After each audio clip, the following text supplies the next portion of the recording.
Power always creates a vacuum. The left knew that, the right forgot long ago. And now, while they're all busy playing dress up in City Hall, a new generation of Republicans is stepping in to rebuild something better from the fragments of their crumbling empire. We're here to call out the coordinated collapse of the borough I was raised in, the city I was raised in, and light a match under the people who still believe it's still worth saving. Because what's happening in the boroughs is not random. It's not a budget issue. It's not a coincidence. It is a full-scale, left-wing psyop to turn our neighborhoods into political landfills for every failed social experiment in America. They hang pride flags in front of schools where kids can't read. They give us AOC on TikTok, but not food that isn't killing us. Churches are closing while migrant shelters open up. And everyone strokes themselves for how virtuous they are as they sacrifice their unborn at the altar of progressivism. But the ideological temple where these people worship themselves has been exposed as nothing more than a shrine to moral decay. And based on every statistic, by all metrics, that collapse is happening in the Bronx faster than anywhere else. The diversity bingo they used as currency in exchange for your free thought has lost all value. The left may still control the dying media, but we have now rewritten the narrative, not only politically, but culturally, and by the grace of the almighty power of Christ, spiritually. Tonight, we're joined by two people leading the charge in restoring the greatness that once made this city the envy of the world. Not just voices in the fight, but architects of the future.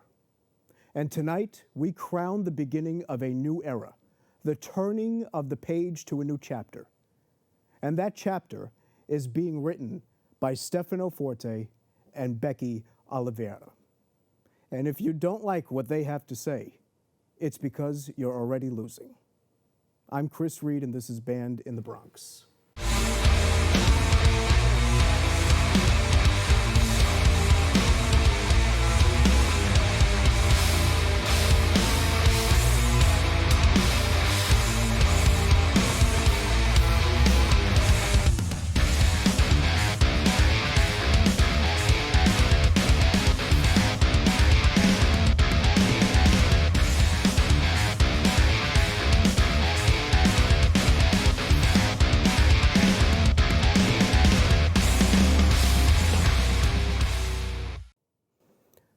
There aren't many people in New York politics that I take seriously. But tonight I'm sitting down with the absolute power couple that's actually earned that title. Stefano Forte, just elected president of the New York Young Republican Club, and Becky Oliveira, candidate for the vice president of the New York State Young Republicans. Yes, sir. Right? And the thing is about these guys, and listen, what makes them stand out is not their accomplishments. It's the fact that their partnership is rooted in faith and mission. And they have a genuine desire to lead a city that's been spiritually abandoned. This will be a rare glimpse into a political relationship that isn't just built on ambition, but alignment. Guys, thank you for coming out. Thank you very much for having us on. Of course, of course. What an intro. Yes, I know. We had to pull out all the stops for you. Now, guys, for whoever's watching, I'm very sweaty. It's very warm in here. I'm very nervous. Stuff's so handsome it makes him nervous. Yes, exactly. You are every bit a dandy. You know that? Oh, are you my familiar Lord. with the term? No, I'm not familiar with the term. It's a guy who takes extra care of how he looks, and you know what? It pays off well. Listen, me and Becky need separate bathrooms because we both take way too long to get out of the house. He'll kick me out. Really? From in front of the mirror. Oh, Yes. yeah. Oh, yeah. So, oh, yeah. right off the bat, where did you guys meet? College. Yeah. Really? We Tell met us a in little college. about that. Why don't you start it off? Me? Yes, please. My favorite story. So, he was a junior. I was a freshman. I was 17. And my friends... So, at this point in my life, I was fresh off of high school. I was a raging leftist liberal, and this is relevant, Wow. I promise. Raging leftist liberal in high school. You converted her, huh? Well, Well, at this point, I was I was moving a little bit more to the right. I voted for Trump in 2016, but I was like a Bernie bro. Okay. And I left the Democratic Party because I was like, this sucks, and Bernie is a traitor for what he did to the movement, and I went for Trump. I voted for Trump in 2016. But yeah, I was now going through, thanks to a couple of friends of mine that I had made in college, I was going through a political realignment. Okay. Where I was saying, I think this Trump guy, I voted for him. I think I like what he has to say. I don't understand why all these raging liberals don't like what he has to say. So. And I met him kind of at the tail end of his Bernie bro-ism. So Yeah. I had some friends who were in a pre-law society, and it wasn't only a pre-law society, but a certain interior secretary that they had Yeah. turned it into somewhat of a political debate club as well. Wow. Because we went to a small college that really wasn't anything like that on campus, so, I guess somebody wanted somewhere to pontificate. Yeah. And my friends were trying to drag me. And at this point, I was so done with politics. I knew I couldn't be conservative because it was social suicide. I didn't want to be a leftist. So I just declared myself non-political, if you can imagine that. Okay. Right. And You've come quite away from that well, time. I always had a love for it, but my friends were like, you got to come. It's so much fun. Sure. So they dragged me to this pre-law society, and there you were. Yep. There you were. And we just, We hit it instant, off. How long ago was this? 2018, fall of 2018. Must have been like September, October 2018. We didn't date until after COVID. During COVID, really. During COVID, Yeah. but until after COVID, yeah. Yeah. Yeah. Our anniversary is November 3rd, 2020. Yep. November 3rd. When we thought Trump was getting his second term. Oh, Yeah. We were working for a candidate for state assembly, okay. and we thought that he won because he won on election night Yes. and then lost in the absentees. Go figure. So, But we thought we won, so we were excited, and we were Yeah. celebrating, and we had our first smooch in front of the family. really? Yeah. Yeah. So it was kind of politics that sort of brought you guys together in a way, right? I mean, Yeah. Yes and kind no, of. though. Yeah, Well- yes and no. So you graduated the summer of 2020. Yes. And Thick of COVID. I was still in school, but I was remote. So that summer, he was like, all right, I'm done with college. I mean, this is really your story, but Yeah. this is the way I remember it. He's like, I'm done with college. I'm going to start volunteering on campaigns, and you're coming with me. And I was like, all right, I guess I'm coming with you. And we weren't even dating at this point. So I was kind of just game to, I was like, all right, I'll when follow did you guys join the club? 21, summer of 21. Oh, was it the summer of 21? It was- You might joined be together, longer. right? Well, I think you started, I you started joined a earlier. little before Yeah, I did. I started earlier. He Yes. started going to events first, but then Yes. my first event was the Gracie Mansion protest Okay. Yes. after the vaccine mandates. Wow. Yeah. And here you guys are now, huh? And here we Yeah. are. Wow. Here we are. So Stefano, Yes. recently elected Yes. the 77th president of the New York Young Republican Club, right? Yep. Incredible. Now, I have to ask you, you have your very important candidacy as for vice chair Vice chair Yes. chair of the New York State Young of the Republicans. New York State Young Republican. Let me ask you a question. What is it like stepping into this moment together, not just as leaders of these movements, but as a couple, bringing your own sort of gravitas to the situation together? Because Yeah. not a lot of people are able to lead that way. Yeah, I think it's built on a mutual respect, and it was a kind of a vision that her and I always had, where we said we're gonna devote ourselves to this. Yeah. And politics to me is not so much just a game of vanity, where it is so much. Her and I want to have a family here in New York. We want to have kids here in New York. And how are we going to have kids here in New York when it's such a hellhole? Yeah, seriously. And I want to be able to look my kids in the face and not tell them that I tried, but tell them, I remember when it was the bad old days here in New York, and now you can take the subway and fall asleep on the subway and not worried about being stabbed or, Lit on fire. lit on fire, right? So this is more along the lines of we're trying to feather a nest for the future. Yeah. And this is the only way to do it. This is the only way to make this city safer, because the GOPs around the city are just totally incompetent, with very few exceptions.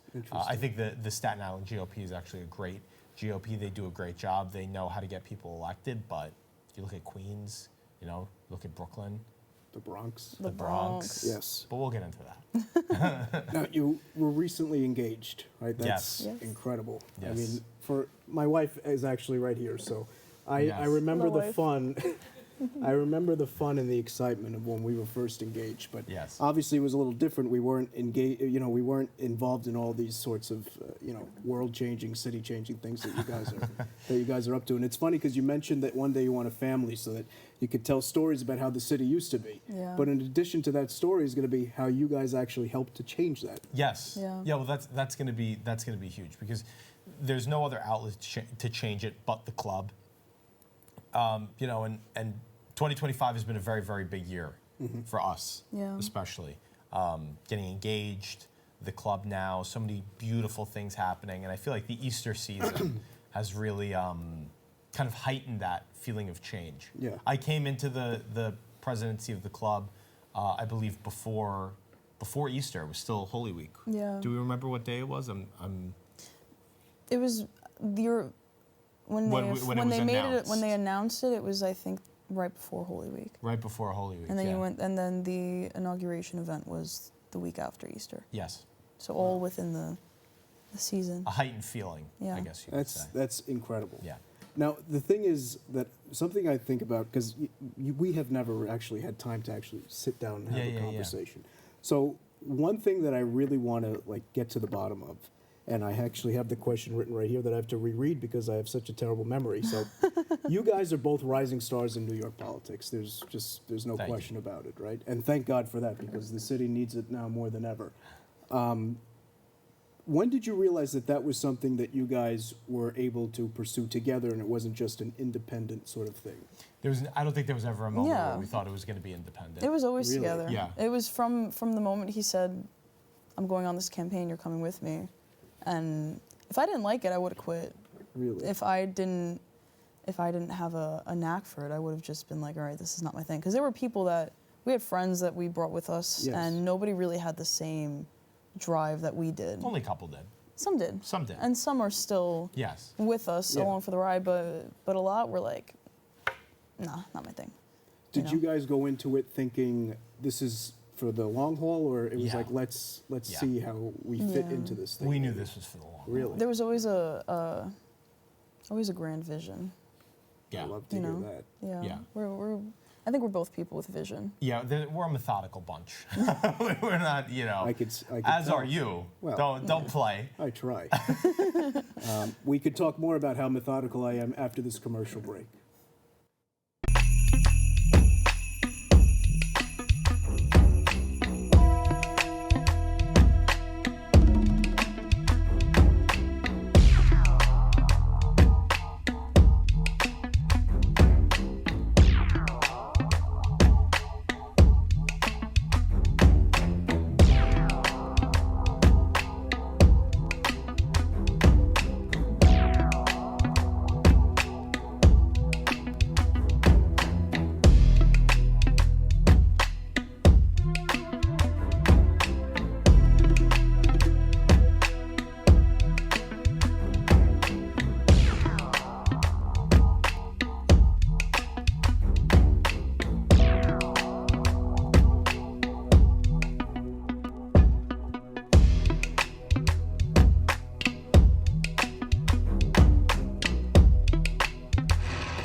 Oh, yeah, we're on camera, guys. We're here. I just can't help but to look at my wife there because it's pretty dark and all I see is her smile.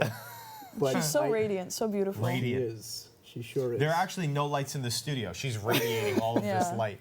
This is all her. All her. Very good.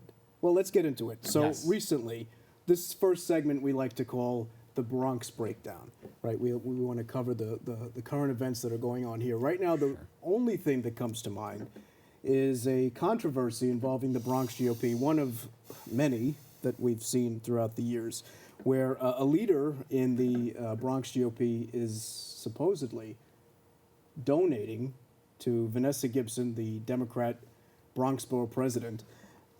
What do you think? Now, when I hear things like that, it's just another reason as to why the boroughs have had such difficulty gaining that Republican momentum. It's not to say that we don't have the voters here, because we do. I'm one of them. I know. I went to school with them. I work with them. What do you think it is that people are getting wrong? Actually, I want to make this a Becky question, if that's okay. Sure. Because you've stood alongside him as he Yeah. made decisions, but you also made decisions in your own right, correct? So my question is, what do you think people are missing in terms of really mobilizing the boroughs and getting that Republican support that's here but not tapped into? I think it's an inability and an unwillingness to connect Yeah, with the voter base. I think that's very true. How about you? What do you think? Why are they screwing us all here in the boroughs, Steph? Because it's profitable for them to do so. Yeah. You could fundraise better in the minority than you can in the majority. Yeah. And it works to, it's a lot of work to win, you know? You look at some of these elections throughout the city that were totally winnable, but because we have ineffective leaders, it's a big problem. And we look at this issue with Vanessa Gibson, and the district leader. That's, I don't even think it's just a donation. I think he's on the host committee for one of. If he just donated to her, maybe it could be excused. But to be on the host committee for a Democrat when you have a Republican candidate, you cannot be a Republican leader if you're currently doing that. If you are in a capacity that is totally and completely outside of the party, go ahead and do what you want. But you've committed yourself to the party now. You've committed yourself to saying, I'm going to further these sets of ideals. How are you going to donate to somebody else? It really doesn't make much sense. But again, winning takes work, and it's much easier to give to Democrats and make friends and, you know, play the hanky-panky than it is to actually win. It's easier to cultivate a city of ashes than. That's exactly. absolutely true. When I first got involved in politics, I was with the Conservative Party. And the first lesson that they taught me was that it pays to come in second. So That's so wild. yeah, what that makes So me think is sad. that, you know, it's not so much ineptitude, but perhaps weaponized incompetence. Yeah, listen, for all the folks at home, these are the words of Ricky Bobby. If you're not first, you're last, okay? And in politics, there is no second place, okay? It does not pay to be in second place, but that's not the way that we're looking to play the game here. We're looking to win. Exactly. With or without whoever wants to be in the way. We're going to go right through you. You know, and there have been some great conservative candidates. There have been some great people that have run for office. I can name a couple right off the bat with Ina Vernikoff and Frank Morano, and people who have gotten the Conservative Party and come in first place. But if you're not first, you're last. It's about winning. Yeah. Yes. And you don't make peace with evil, you destroy it. And at this point, the Democrats are pushing a ideology that is evil. Now, that leads me to my next question. Despite the neglect that we see from Democrats, especially here in the Bronx, and all this stuff, the upheaval that happens, you know, donating to the opposition, all this kind of stuff, the question is, why is it that no one has been able to harness that sort of Bronx brand, unlike the club? Because you guys threw the Trump rally in Crotona Park, which was incredible. That still left some populist sort of momentum that has not yet been harnessed. That's what it seems to me. Why do you think no one's been able to tap into that sort of Bronx brand in order to, you know, expand on the shift that's going on? I don't think they want to. I don't think they want to change. It's not worth the funding. It's not worth the they don't effort. want to put in the effort. They don't have. These are like old geezers who want to just sit and collect their paychecks. Yes, And the old guard. right. And Sealing their tombs with themselves inside. and they hate us.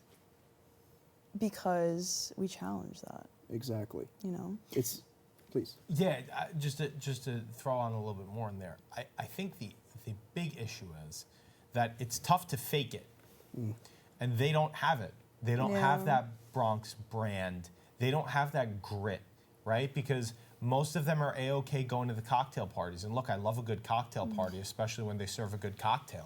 But don't we all? that's not the point. It's not work. If the point is for you to go to the cocktail party, right, then you should go to the cocktail parties. But if the point is to work and to win, you don't do that in the cocktail party. You don't sign up new voters in the cocktail party. They all know who they're voting for. In the Bronx, it's about the street. You got to be in the street, like you were the other day, right? When you were here with the Bronx Caucus, Yes. the only group that's been able to cultivate that Bronx brand is the New York Young Republican Club, because we have somebody like you who's going out there and really doing the work. Yeah. So the Bronx Republican Party, unfortunately, is not willing to cultivate that brand because they're not willing to meet their voters. They want to stay shut in. They want to stay in their, I don't even know if they have an HQ that smells like diapers, right? But adult diapers, frankly. You're actually out there on the street registering new voters and doing something good. So I think that's the big issue. They don't want to cultivate it because they don't have it. They don't know. They wouldn't know what to do with it if they did. Oof. But the club does. Of course it does. Yes. That's why we were able to Like do what all we the did. praise you just gave me, it has to be known. There would be no Bronx Caucus.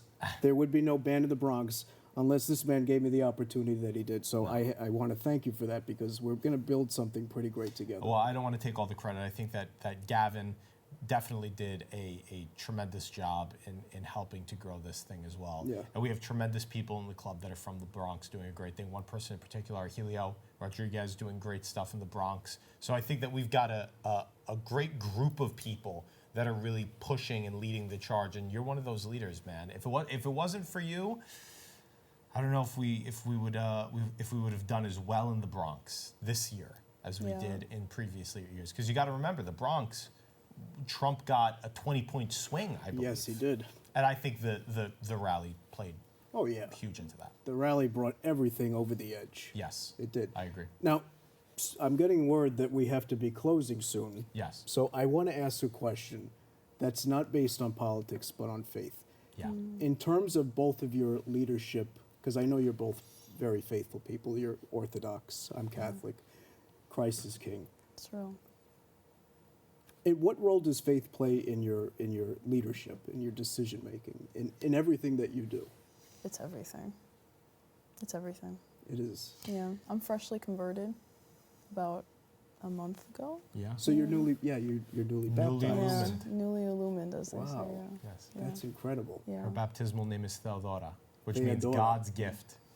Well, that's very fitting. isn't My it? gift. And what about you? Because here's the thing. You mentioned Gavin Wax. Yes. He was undoubtedly a bull. He Oh my powered through gosh. everything.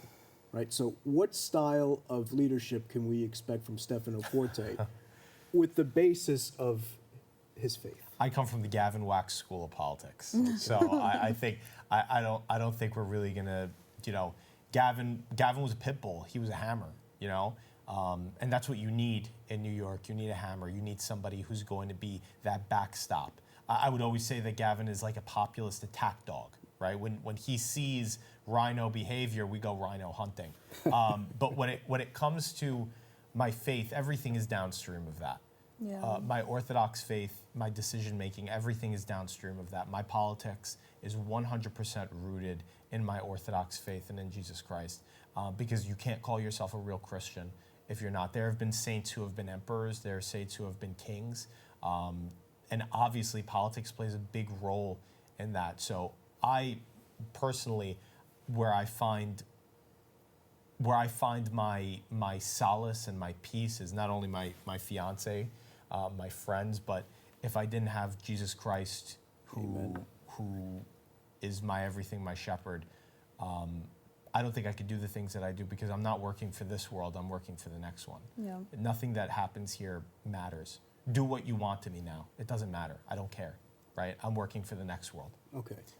Faith is a please. buoy. I'm sorry. No, Faith is like a please. buoy, and when you're in something like Yeah. the political sphere where everybody's a snake, Yeah. right? Everybody's Den out of to get vipers. you, right? You need something solid to keep you anchored, and you Yes. can't. You can't build a house on sand. Exactly. Right. Correct. You need solid rock. The So, Fortes have decided to build their house on the rock. Yes. we're building it. I'm getting word that we have 2 minutes left. So here's what I want to do. Great. We didn't get a chance to cover everything I wanted to cover, but we Okay. did talk about faith. We did talk about politics. Great. I wanted the perspective of both of you because you're both involved heavily in your faith and in the political world. Do you see the trend of godlessness taking place in society? And if you do you think that's an intentional effort? No, it's the evil one all the way, It is. working his way. This world is his playground, and people are making it real easy to just let him play.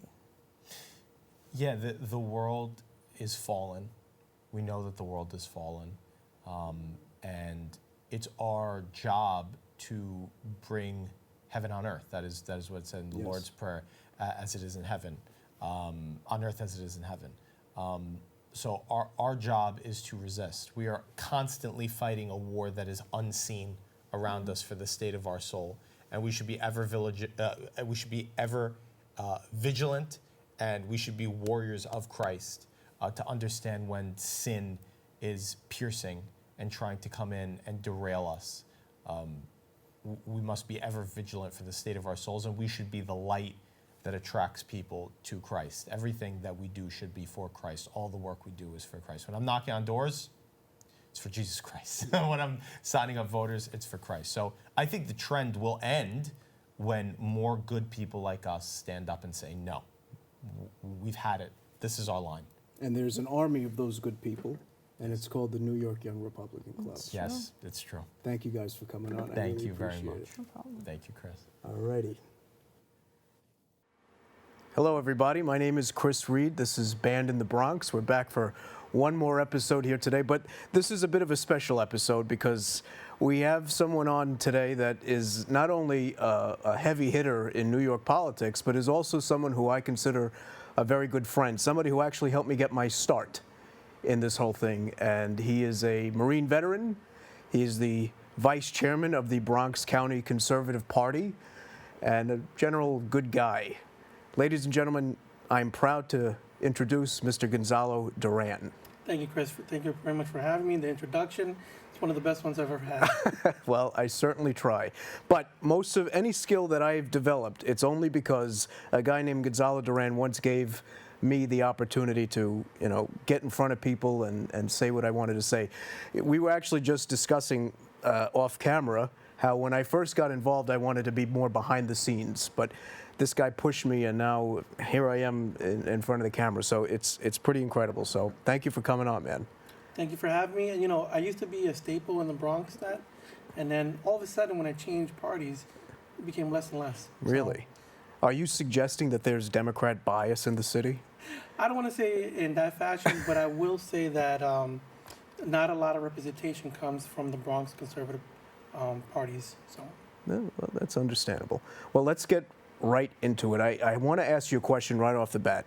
So when we met, you were and still are the vice chairman of the Bronx County Conservative Party, one of the most active political organizations in the borough, I would say, if not the most, maybe almost up to par with the Bronx Caucus, but not quite. No, that's just a joke. You guys paved the path for us to walk on. So as vice chairman, right? I mean, the question is,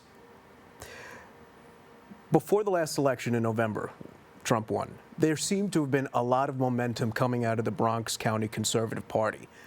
He won, and then it kind of fizzled out. So my question is, from your position as vice chair, what went wrong, if anything at all, from your perspective? Well, I don't see it as anything going wrong, but with Trump winning his presidency, I think people assume that it would automatically cascade down. So he won his presidency, but he didn't win New York. Because he didn't win New York, the down ballot numbers didn't reflect what we were hoping for. And, we maybe gained a couple percentages here and there compared to the previous years. So, the Bronx didn't win any seats last year.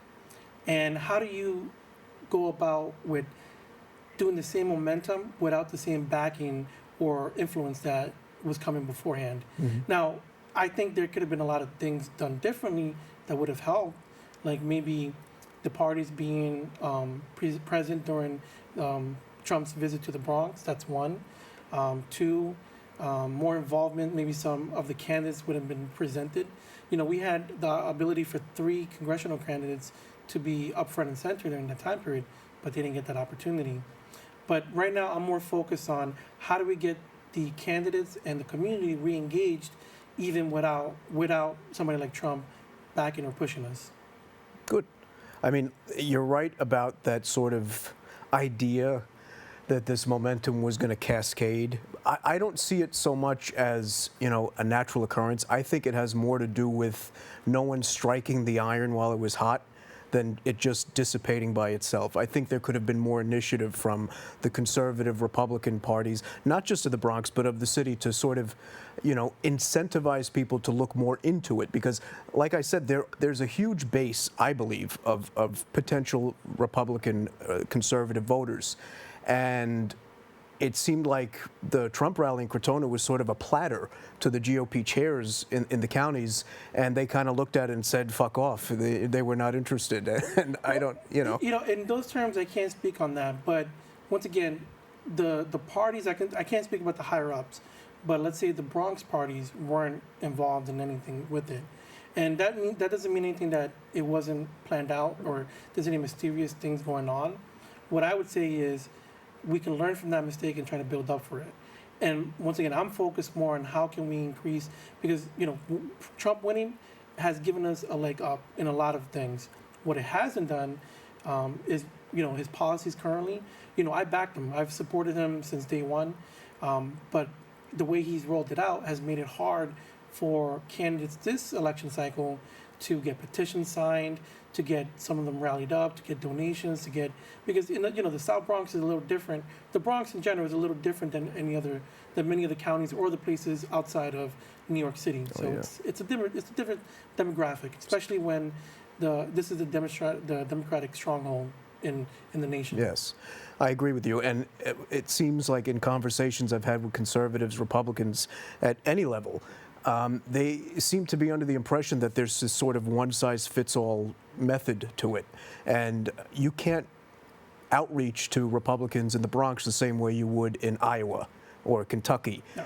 And, it's interesting that you bring up the point, that Trump winning did help in many ways, but also not so much in others. But again, there's only so much the president can do. He can't walk people by the hand. You could lead the camel to water, or the horse to water, whatever the thing is. The horse to water. Yeah, lead the horse to water. So again, I try to hold people's feet to the fire, and I put the blame far more on GOP chairs in the boroughs than anybody else, because it's their arena. You know what I mean? And it's no secret that many candidates feel that they haven't gotten the support from the higher-ups. There's no secret. Everybody knows that. It's in articles and people talk about it very publicly. Yes. What I try to focus on is what can, those things that we're not getting from them, how can we do it ourselves? One, this show is an opportunity right there.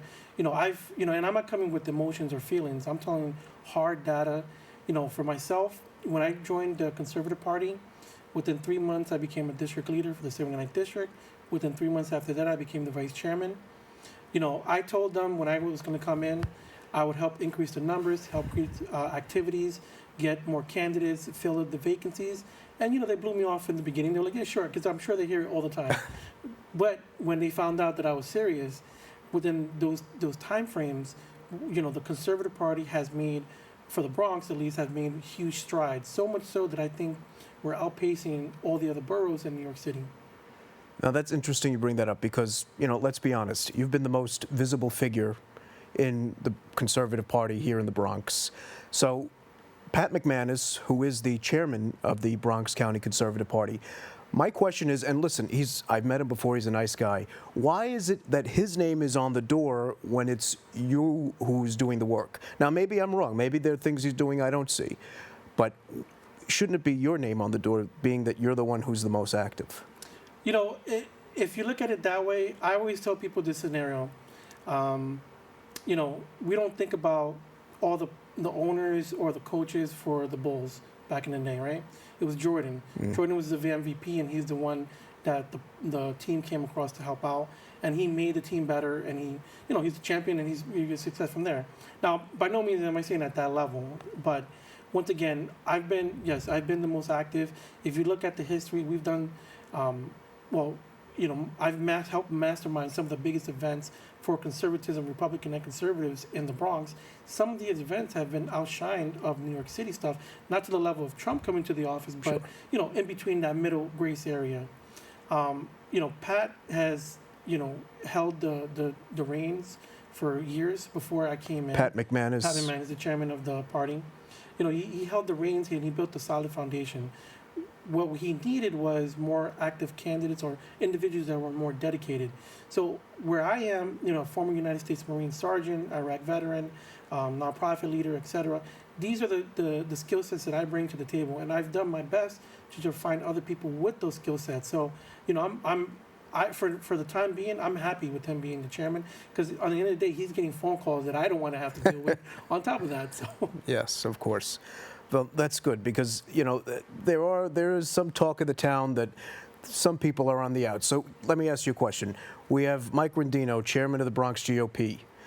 Pat McManus is the chairman of the Bronx County Conservative Party. You're running for public advocate. When you win, will we see those two at your victory party? I have no doubt that they would be. And I'm sure they would be the biggest people yelling, you did a great job, Gonzalo. And each one has done their part in getting me to where I am today. There's no doubt that I believe that their goal is for someone to win in office. Now, with Christy Marmorato winning city council, that's a win for the Republicans. I believe within the next 4 years, especially with Trump in office, there's a possibility for a conservative candidate to win office in the coming years. I would hope that it would be me, but I have no problem leading for the next person to take charge if they need to. So what you're doing is you're not only building yourself an empire, but a path for others who come along so that they have something to build on top of. Because that's very rare, I'm noticing. Yeah. There's a lot of gatekeepers in this game, right? And we'll talk more about those gatekeepers after this quick commercial break.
What contributes to young people being discouraged from entering politics? The old guard, the gatekeepers, who, for whatever reason, want to use people and milk them for what they have and then sort of dispose of them after so that they could take all the credit. That's what it seemed like from my perspective. It worked out, so I'm not as bitter as I could be. But I want to get your perspective on that and what you think about that.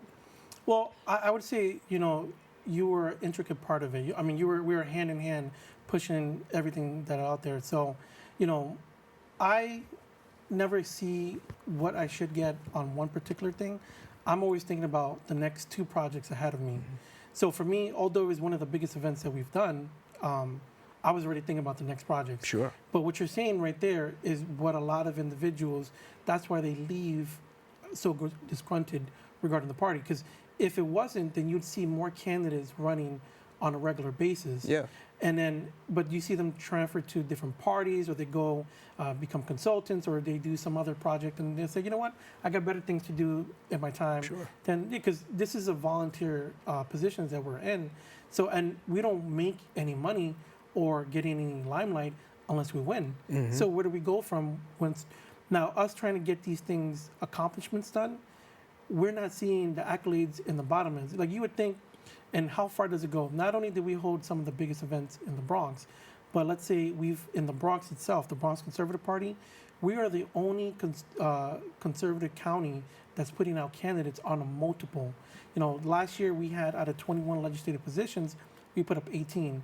This year out of 13, I think we have 12, or it's vice versa. We've helped increase the party by over 15% borough-wide each year since then.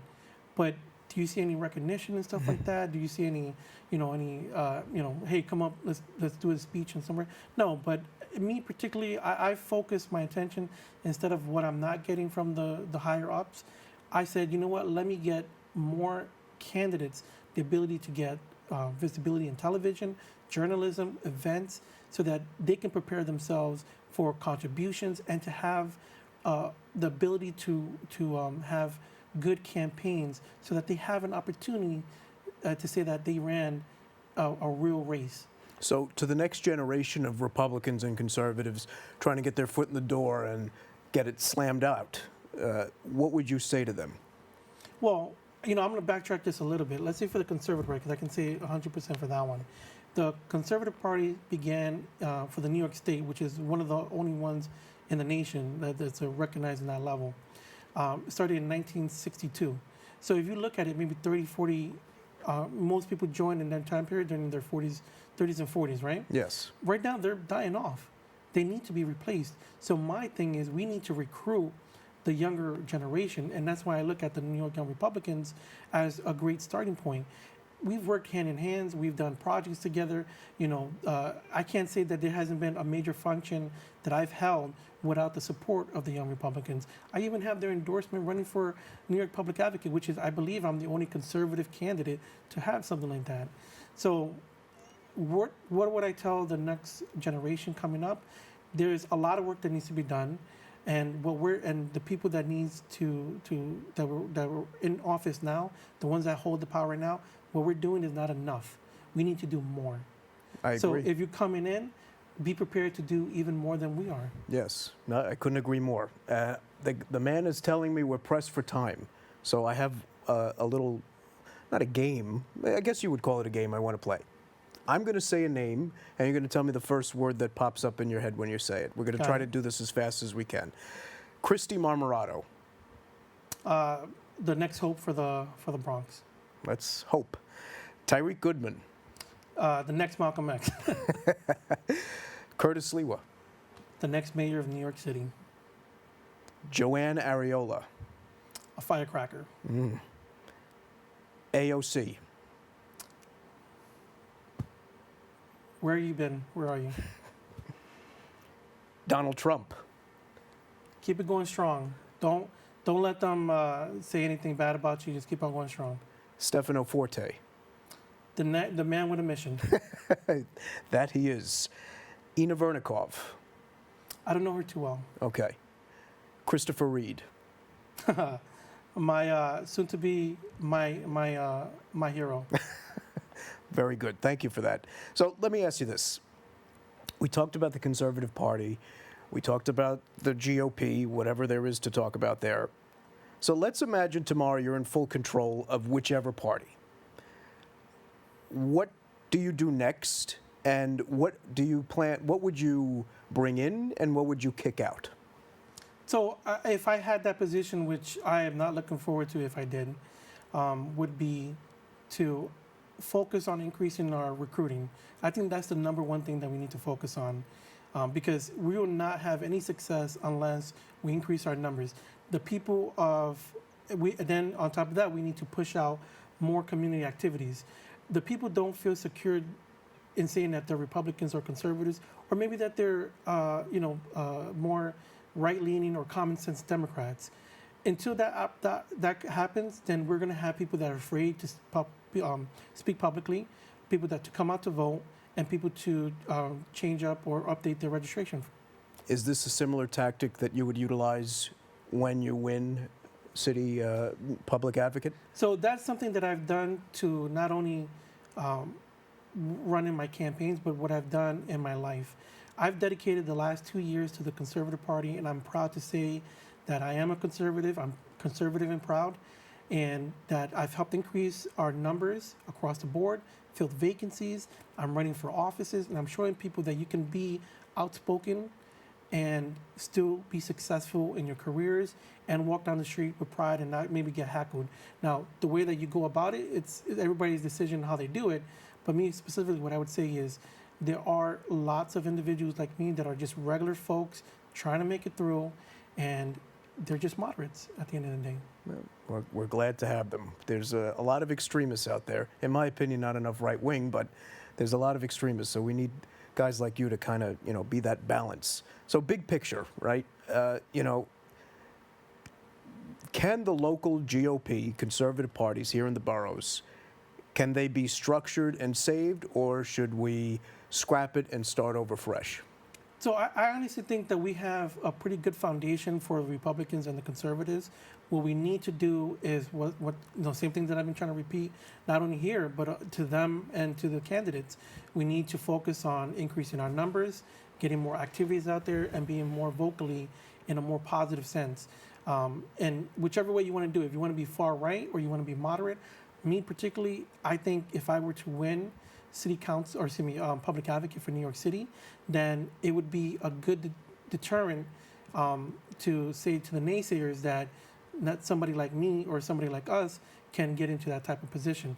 Now, with somebody in that level, then we can balance out, the Democrats from the left and the right. Okay. Now, do you believe that the GOP intentionally avoids winning because it would mean they actually have to do the work or not get the pay cut from the back room? Like, what do you think that is? So, once again, it's no secret that a lot of candidates and individuals and organizations think that way.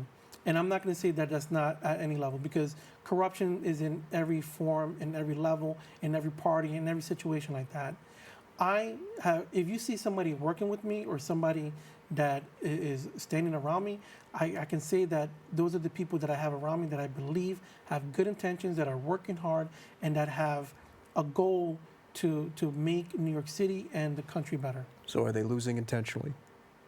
I don't want to say intentionally, maybe some factors, maybe in some capacity, but... there's no doubt that there are many cases, I was taught, where it does pay to come in second, right? Yes. Yes. That's just the way it is. So can we change that? How do we change that? The individuals that are in power right now, the same way that I say that we need to break down the Democratic Party, we also need to break down our own party and the higher-ups. But once again, we're at a time frame where that's possible right now with the next generation coming in. Now, speaking of next generation, starting over fresh, by many metrics, the New York Young Republican Club has become the new face of urban conservatism in New York City.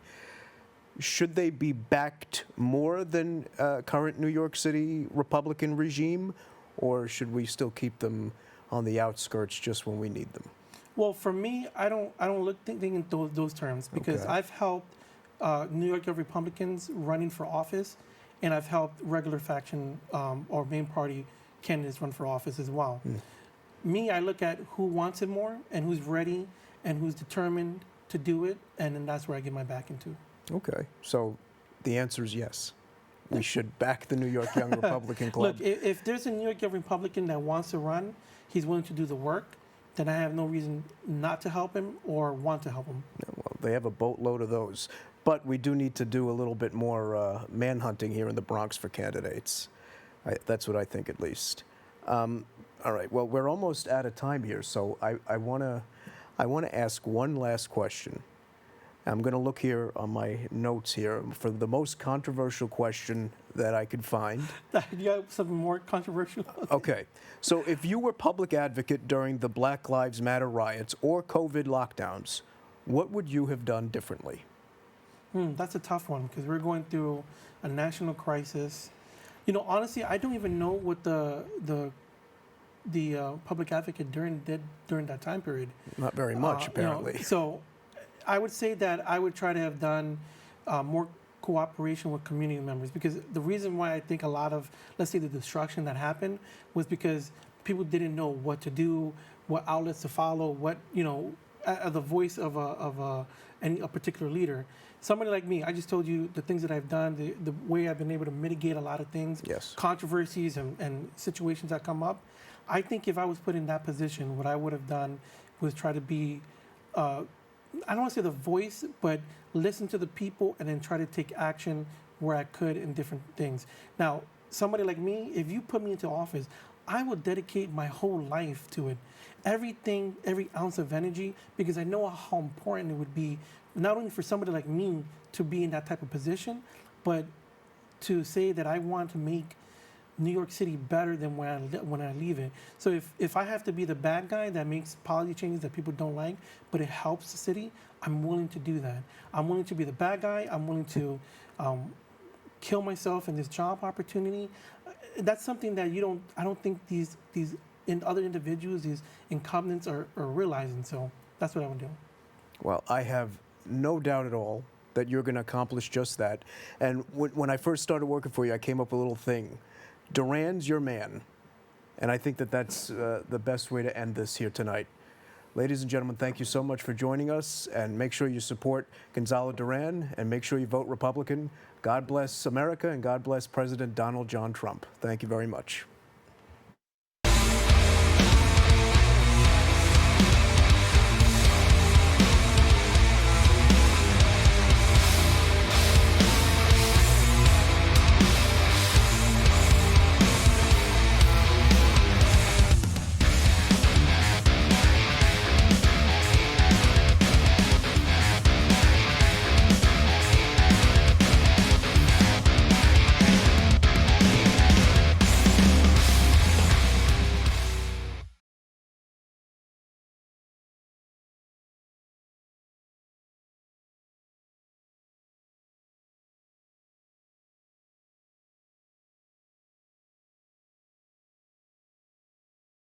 The Trump world painting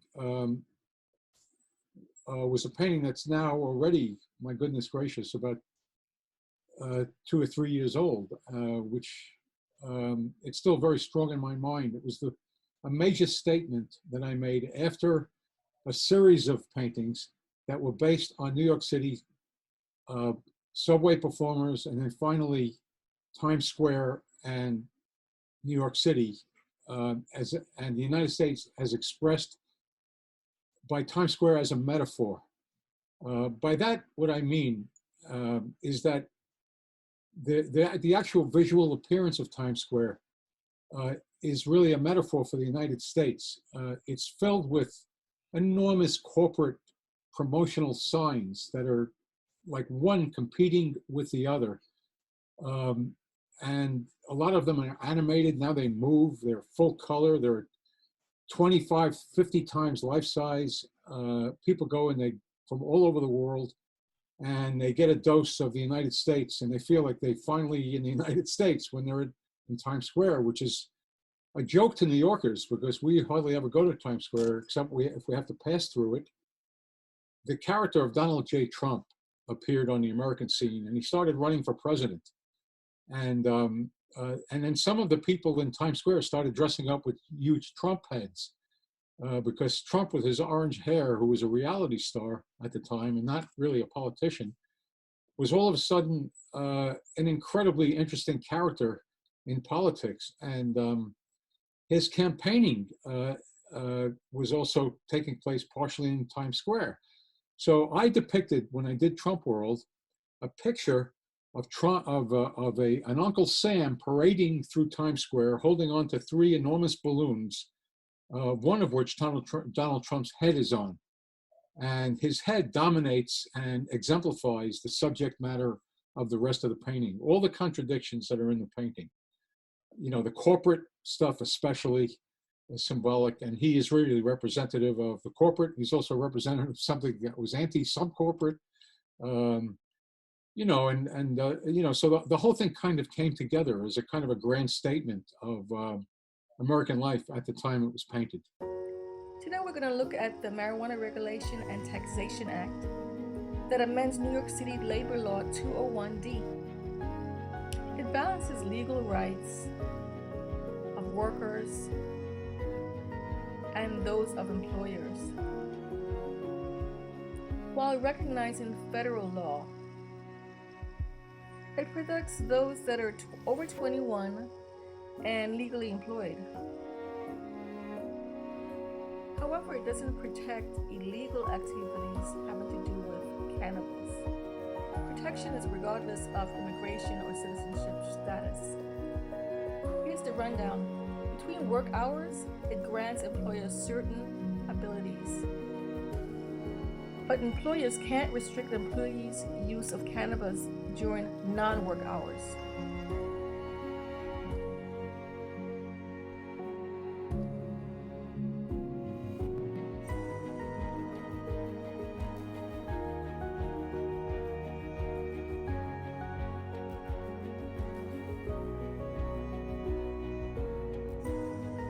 However, the amended New York Labor Law, Section 201D4A, lets employers take employment action or prohibit employee conduct where